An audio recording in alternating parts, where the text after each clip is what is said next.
The book is a history of gangs in Belize, particularly on South Side, and it focuses on how gangs came, the Bloods and Crips from the USA, into Belize, how the gangs grew, how violence escalated. But critically, what I try and do in the book is provide some sustainable solutions and responses to gang violence, because as everybody knows, it's a critical issue in the country and we're struggling to find solutions. What was the motivation behind putting this book together? You said you're a researcher, you've done extensive work here in the country. What brought you to the point where you decided to put all of this in writing?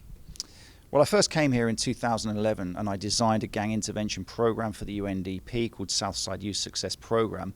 What really struck me were two things.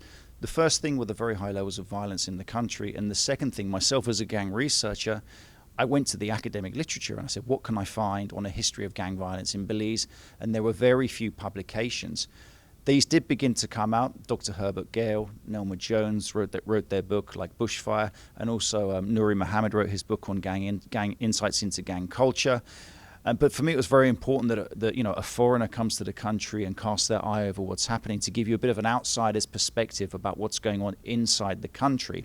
And in the first book launch here today at the University of the West Indies, I think there was a lot of confirmation that we share a lot of the same type of analysis about the reasons that we have gang violence and what drives gang violence in the city. So I left that first session today feeling very hopeful that we can collaborate together and generate new ideas about how to solve gang violence.